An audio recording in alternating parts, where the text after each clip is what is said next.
बच्चों, आज के इस वीडियो में आपका बहुत बहुत स्वागत है। मैं पुनरावृत्ति करा रही हूँ संचयन के पार्ट 1 हरिहर काका की। आज के पहले वाले वीडियो में मैंने हरिहर काका के सिर्फ एक प्रश्न को आपको समझाया था और दूसरे प्रश्न को मौखिक रूप से बोलकर डिस्कशन के माध्यम से समझा दिया था कि उस प्रश्न के उत्तर में क्या लिखा जाएगा। वास्तव में आपको अपनी भाषा पर इतनी पकड़ होनी चाहिए अपनी भाषा पर कि किसी भी प्रश्न के उत्तर को जब आप लिखें तो उसमें भाषा की जो संरचना है वो ऐसी होनी चाहिए कि उसको पढ़ने के बाद उत्तर बिल्कुल स्पष्ट हो। तो इसके लिए जब आप प्रश्न को भली भांति समझ लेंगे तो आपके उत्तरों की भाषा में भी सुधार होगा। दूसरी चीज कि मैं आपको बोर्ड की परीक्षाओं के प्रश्न करा रही हूँ, जिसके लिए जब मुझे ये लगता है कि यह प्रश्न कई बार आया है तो मैं उसे बोर्ड पर भी लिख देती हूँ, और जो मुझे ऐसा लगता है कि ये प्रश्न आया तो है मगर ज़्यादा नहीं आया किसी एक बार, तो मैं उसे आपको मौखिक रूप से समझा देती हूँ। तो इसलिए आप प्रत्येक दिन के प्रश्नों के उत्तरों को देखते रहिए, उससे आपको कहीं उत्तरों के लिए परेशान नहीं होना पड़ेगा और आपके प्रश्नों के उत्तर आपको इसी जगह मिल जाएंगे और वो बोर्ड परीक्षाओं के हैं, वो आपके भी काम आ सकते हैं। तो मैं इसी को आपको समझाने चल रही हूँ। तो आज मैंने प्रश्न लिया है 2016 का प्रश्न है और उस प्रश्न को मैं आपको पहले बोर्ड पर लिख दूंगी, फिर आपको समझाऊंगी, उसके बाद मैं उसे लिखवाऊंगी। तो मैं आपको पहले प्रश्न लिख देती हूँ बोर्ड पर, आप उसे उतार लेंगे तो आपको सुविधा होगी, आप भूलेंगे नहीं कि क्या प्रश्न है। तो मैं प्रश्न लिखती हूँ, आप भी साथ में लिखिए। प्रश्न 1, हरिहर काका ने, प्रश्न है हरिहर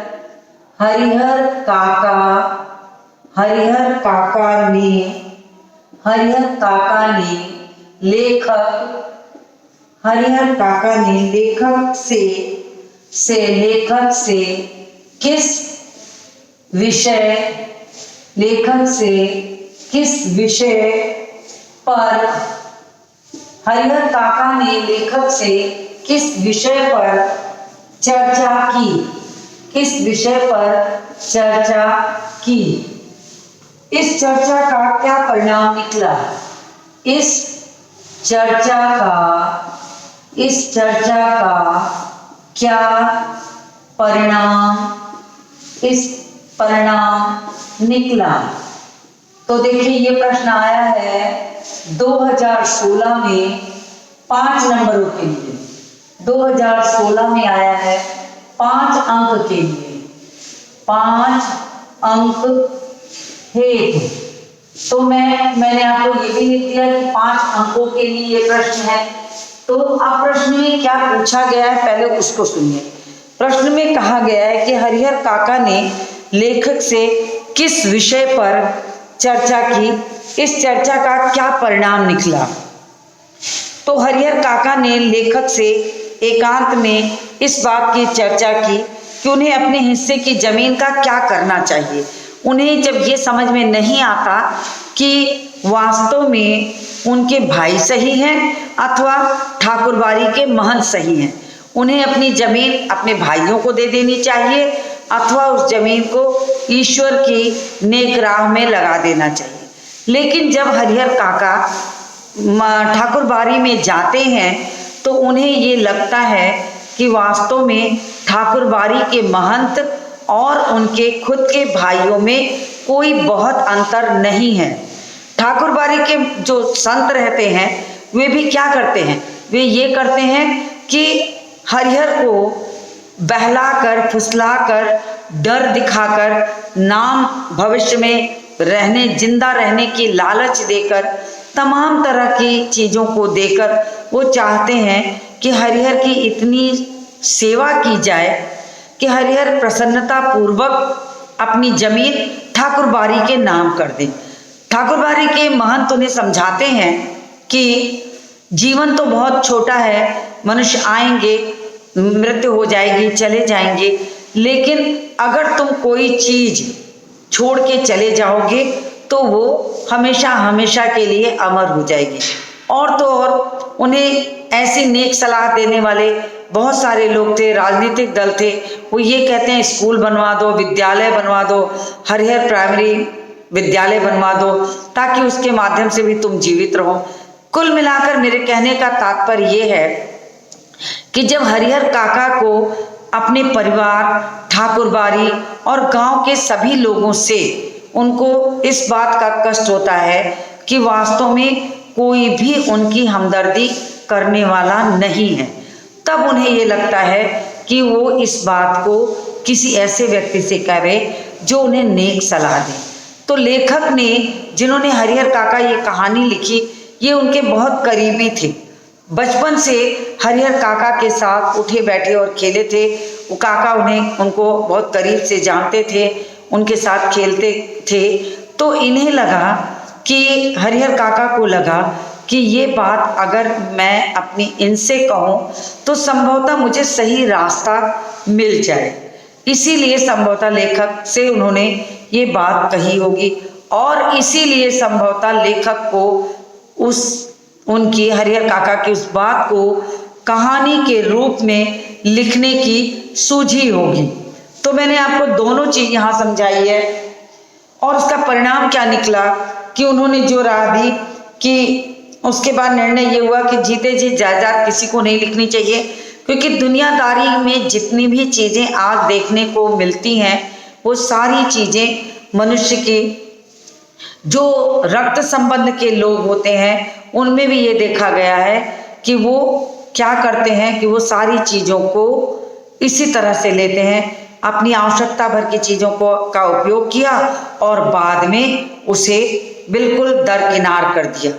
जिस पिता ने अपने वृद्धावस्था में अपने पुत्र को सारी जमीन जायदाद लिख दिया, अंत में उसे ठोकर खानी पड़ी या वृद्धा आश्रम की शरण में जाना पड़ा। ऐसे तमाम यहाँ पर टाटा बिरला जैसे तमाम बड़े बड़े पूंजीपतियों के यहाँ भी ऐसी ही घटनाएं देखने को मिलती हैं, जिसे आप अच्छी तरह से जानते होंगे। तो ये जग जाहिर है कि आपकी धन और संपत्ति के लिए ही वास्तव में लोग आपको पसंद करते हैं, अन्यथा जो लोग हैं वो अपनी आवश्यकता के अलावा किसी भी चीज़ से उनका मतलब नहीं होता। तो ये यहाँ पर प्रश्न आता है। तो मैं अब इसके उत्तर को आपको समझाने के बाद अब मैं इसको बोर्ड पर भी लिख देती हूँ ताकि आपको उत्तर इम्पोर्टेंट है और 2016 का है तो ये आपको आ सकता है। तो मैं इस प्रश्न को लिखती हूँ, इसका उत्तर आप भी लिखिए। तो उत्तर एक, हरिहर काका ने, उत्तर लिख देते हैं, हरिहर काका ने लेखक से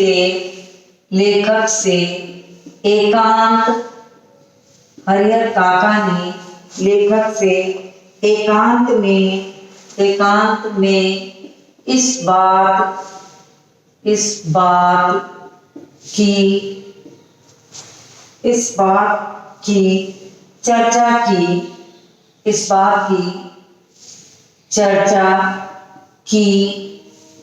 कि अब देखिए प्रश्न आई है तो मैं बता दूं कि यहाँ की और की दो शब्द आए हैं, एक में बड़ी है एक छोटी है।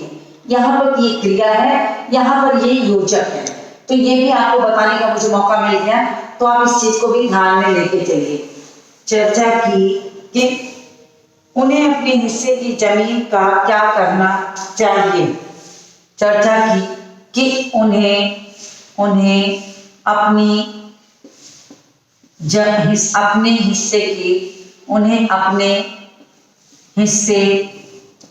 अपने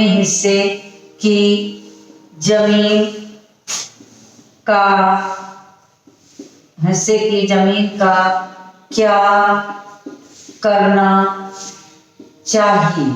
मतलब हरिहर काका ने लेखक से ये प्रश्न किया कि उन्हें अपनी जमीन का क्या करना चाहिए, क्योंकि ठाकुरबाड़ी के महंत और उनके भाई क्योंकि क्योंकि ठाकुर बाड़ी के महंत और उनके भाई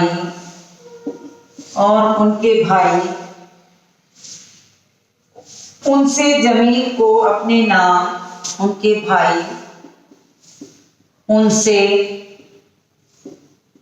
जमीन को अपने नाम ठाकुर बाड़ी के महंत और उनके भाई उनसे जमीन अपने नाम कराने के लिए पीछे पड़े हुए हैं। अपने नाम कराने के लिए पीछे पड़े हुए हैं। उन्होंने बताया कि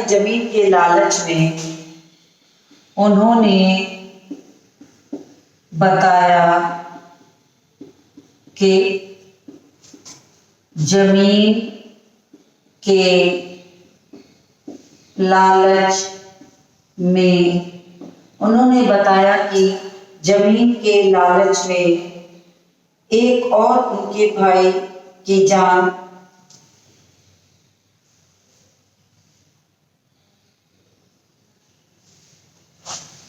उन्होंने बताया कि जमीन के लालच में एक और उनके भाई हैं तो दूसरी ओर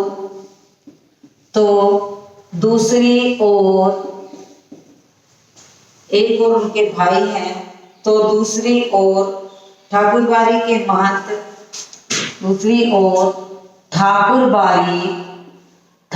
बाड़ी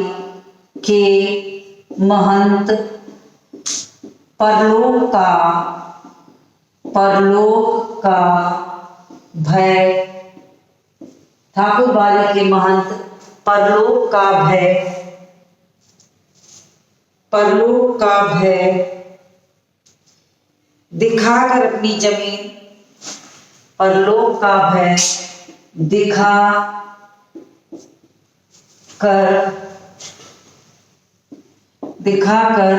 अपनी जमीन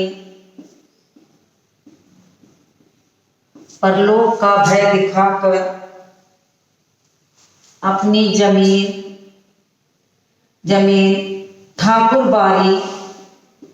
ठाकुर बाड़ी के नाम करवाना चाहते हैं।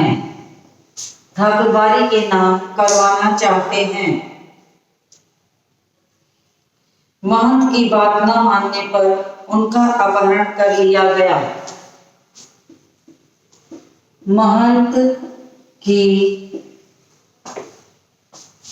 बात न मानने पर उनका अपहरण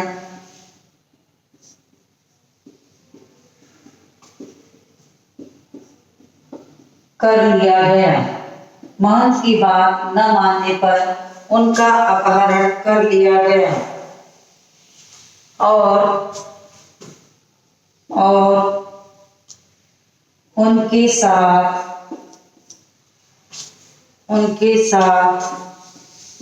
बुरा व्यवहार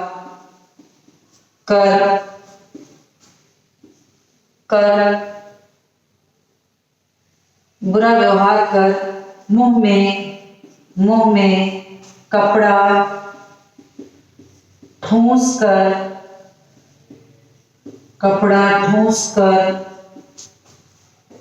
जमीन के नीचे ताले में बंद कर दिया गया। अर्थात ये सारी बातें हरिहर काका लेखक को बता रहे हैं।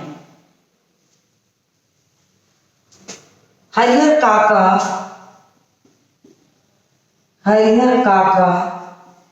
और लेखक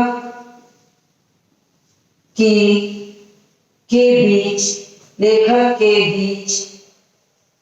हुई बातचीत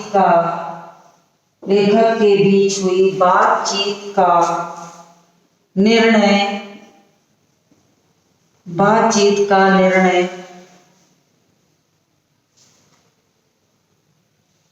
यह हुआ कि जीते जी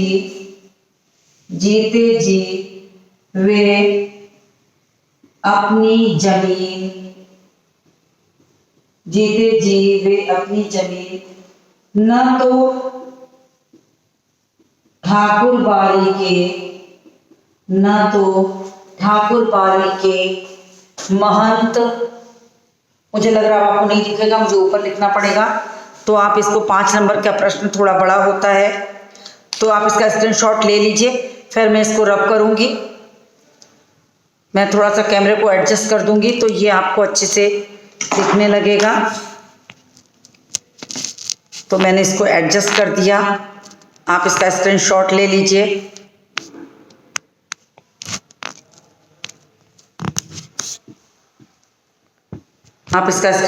लीजिए। मैंने इसको एडजस्ट कर दिया है तो आपको नीचे तक की लाइन दिख रही है। संभवतः आपने स्क्रीनशॉट ले लिया होगा क्योंकि मैं इसको पूरा करूंगी, तब तक आप इसका स्क्रीनशॉट लीजिए। अब मैं इसको रब करने चल रही हूं और इस उत्तर को पूरा करके फिर मैं अगला प्रश्न आपको कराऊंगी। तो मैं इसको मिटा देती हूं। जीते जी अपने ऊपर की 2 लाइन हटा के मैं इस प्रश्न को पूरा कर देती हूँ, फिर आपको दोनों में अलग पर नहीं लगेगा, कनेक्ट रहेगा एक दूसरे से।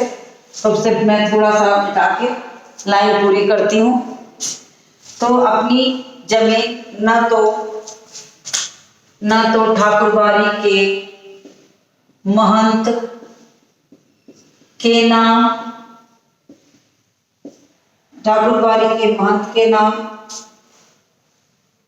और न ही भाइयों के नाम करना उचित है। तो ये दोनों के बीच में निर्णय हुआ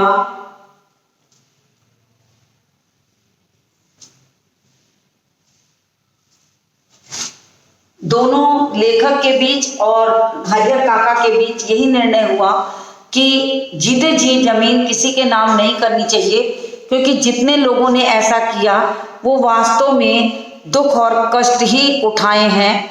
तो ये बात यहाँ पर कही गई है। तो उन्होंने कहा कि और न ही भाइयों के नाम करना उचित है, क्योंकि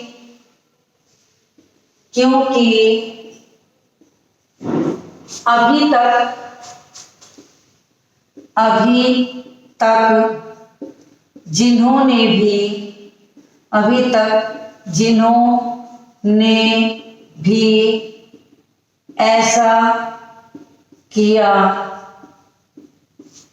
वे कष्ट भोग रहे हैं। तो देखिए यहाँ पर हरिहर काका ने लेखक के साथ बैठकर इस बात का निर्णय लिया कि वास्तव में उन्हें क्या करना उचित है, इस बात का निर्णय हुआ। तो देखिए ये प्रश्न 2016 में आया है और इस प्रश्न को लेकर बहुत सारे प्रश्न और भी बन सकते हैं। लेखक की बातचीत से संबंधित जो प्रश्न हैं उसको भी देखा जाए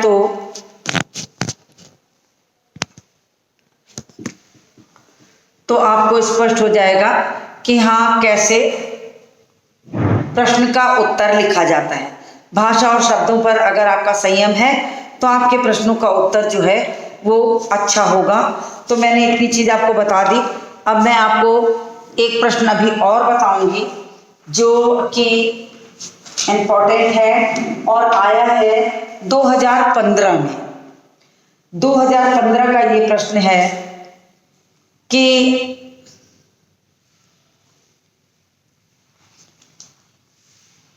आप कैसे कह सकते हैं कि हरिहर काका संयुक्त परिवार के मूल्यों के प्रति एक समर्पित और प्रेरक मानव थे? पठित पाठ के आधार पर समझाएं। ये प्रश्न 2015 में आया है।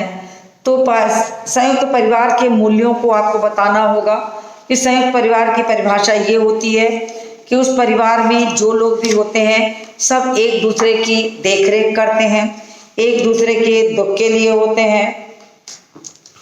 और उसमें हरिहर काका के साथ कैसा हुआ इसका भी वर्णन साथ में आपको करना होगा। मैंने इस प्रश्न को कल भी समझाया था, इसलिए मैंने सिर्फ प्रश्न पढ़ के आपको याद दिला दिया है। आज मैं दूसरे प्रश्न को लेती हूँ। वो प्रश्न है कि ये भी 2015 का ही प्रश्न है, प्रश्न संख्या 2। इसमें है, प्रश्न मैं आपको समझा दूंगी, पहले आप प्रश्न उतार लीजिए, फिर मैं आपको समझाऊंगी इस प्रश्न में क्या लिखा जाएगा। तो महंत जी ने हरिहर काका की जमीन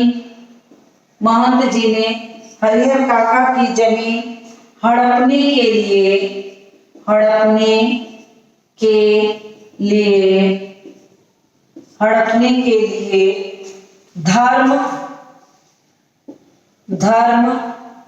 मोह और माया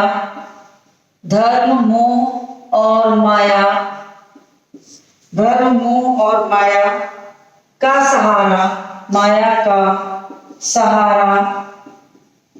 सहारा किस तरह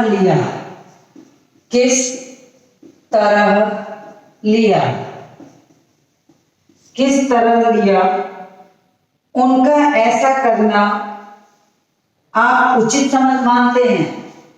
किस तरह लिया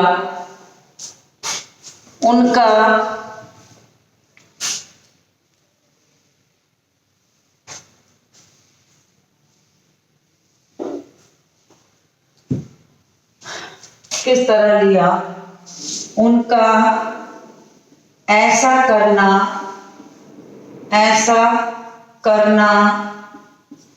क्या आप उचित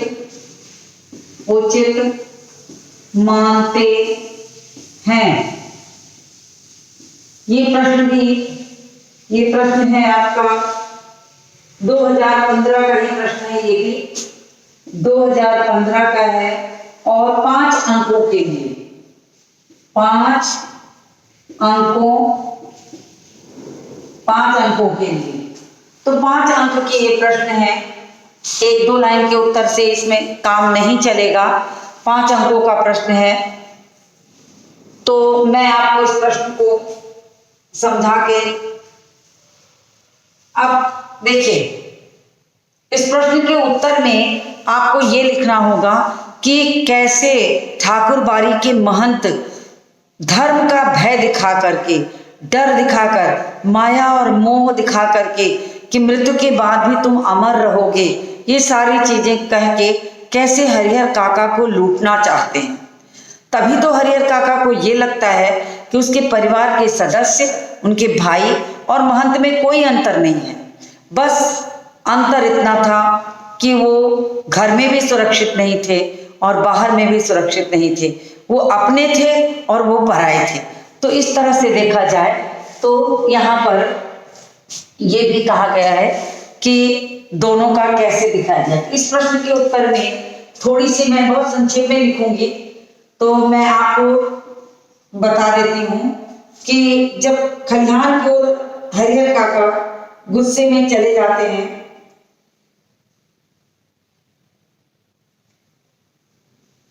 जब घर में हरिहर काका को मेहमान के आने के बावजूद भी अच्छी तरह भोजन नहीं कराया जाता, तो वो भरी थाली उठाकर फेंक देते हैं और उस भरी थाली को फेंकने के बाद वो गुस्से में निकल जाते हैं, ये कहते हुए कि तुम सब लोग जिस जमीन पर आज़ादी की सांस भोग रहे हो, अच्छे से भोजन कर रहे हो, वो जमीन मेरी खुद की है और इतनी जमीन मैं अगर किसी और को देकर भी अपनी सेवा चाहता तो मुझे मिल सकता है। ये कहकर वो थाली फेंक करके खलिहान की ओर चले जाते हैं और इसी मौके का फायदा उठा करके ठाकुरबाड़ी के जो संत रहते हैं उन्हें पकड़ने की कोशिश करते हैं और उनसे धर्म, मोह और माया का डर दिखाकर, समझाकर उनसे वो जमीन हथियाना चाहते हैं। तो यही इस प्रश्न के उत्तर में लिखा जाएगा, जो मैं थोड़ा सा आपको बता देती हूँ। कैसे शुरू करेंगे? खलिहान की ओर, खलिहान की ओर जाते, खलिहान की ओर जाते हुए गुस्साए हरिहर काका को, हरिहर काका को महंत जी अपने साथ, ठाकुरबाड़ी के महंत, ठाकुरबाड़ी के महंत अपने साथ, अपने साथ ले गए, अपने साथ ले गए और उनकी जमीन पाने के लिए, और उनकी जमीन पाने के लिए, और उनकी जमीन पाने के लिए, जमीन पाने के लिए धर्म, मोह और माया, धर्म, मोह और माया, धर्म, मोह और माया का सहारा लेते हुए, माया का सहारा लेते हुए धर्म, मोह, माया का सहारा लेते हुए हरिहर काका को समझाते हुए कहने लगे, लेते हुए हरिहर काका को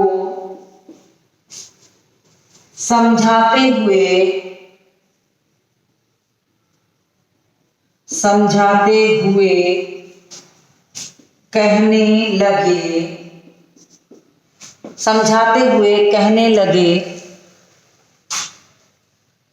हरिहर यहाँ कोई किसी का नहीं है। कहने लगे, हरिहर यहाँ कोई किसी का नहीं है। अब मुझे ऊपर लिखना पड़ेगा, तो आप इसका स्क्रीनशॉट ले लीजिए, तो मैं इस प्रश्न को पूरा कर दूं। तब तक मैं ऊपर के हिस्से के प्रश्न को मिटा देती हूँ, और तो मैं इसको मिटा देती हूँ, इसकी तो कोई आवश्यकता है नहीं अब आपको, तो मैं इसको मिटा के उत्तर को यहीं से मिलाकर पूरा कर देती हूँ। तो देखिए,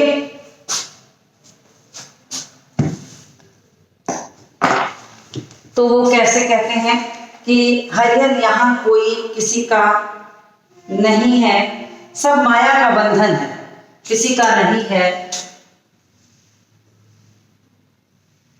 सब माया का बंधन है, सब माया का बंधन है, और तू तो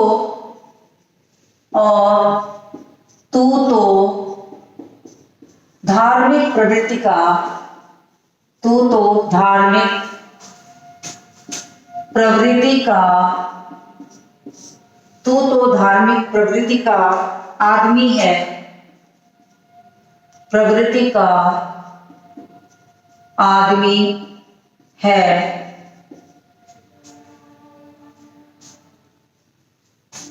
मैं समझ नहीं पा रहा हूं कि तुम बंधन में कैसे फंस गए।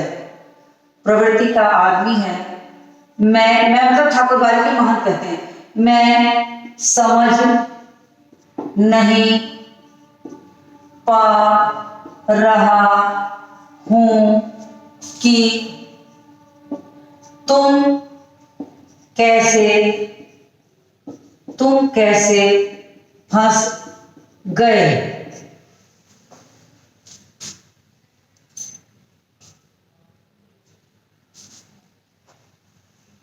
तुम कैसे फंस गए। तुम्हारे भाई स्वार्थी हैं, कोई भी काम नहीं आएगा, कोई भी काम नहीं आएगा।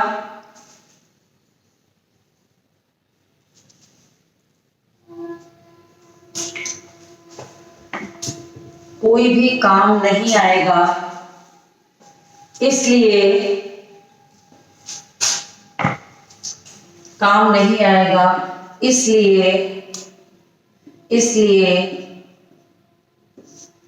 ईश्वर की राह चुनो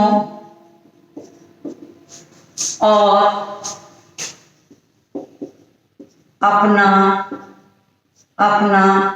परलोक सुधार लो,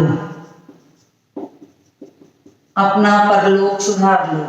तो इस तरह से वे महंत समझाने लगते हैं।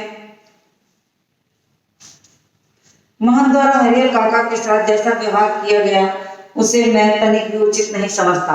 अब इसमें आपको अपना तर्क दीजिए कि मैं जो भी व्यवहार हो उसे उचित नहीं समझता, या आप अपना तर्क दे भी सकते हैं कि पैराग्राफ बदल देते हैं कि महंत के द्वारा हरिहर पर किया गया व्यवहार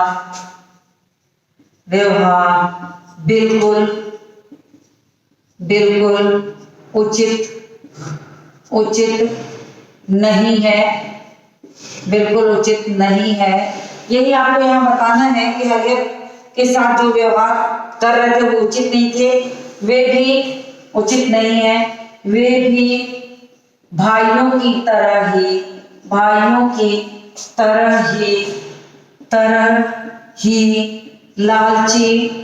लालची प्रवृत्ति के प्रतीक होते हैं। लालची प्रवृत्ति के प्रतीक होते हैं। भाइयों के प्रति दुर्भावना भर रहे हैं। लालची प्रवृत्ति के प्रतीत होते हैं और परिवार से अलग कर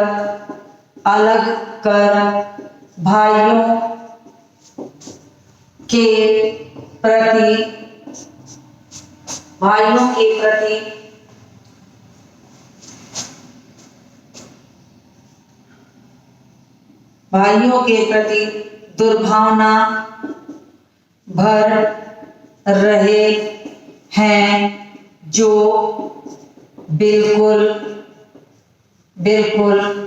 उचित नहीं है। तो इस तरीके से आप अपने तर्क को देते हुए प्रश्न के उत्तर को पूरा करें। तो मैं इसी के साथ इस वीडियो को समाप्त करती हूँ और मिलती हूँ आपसे अगले वीडियो में।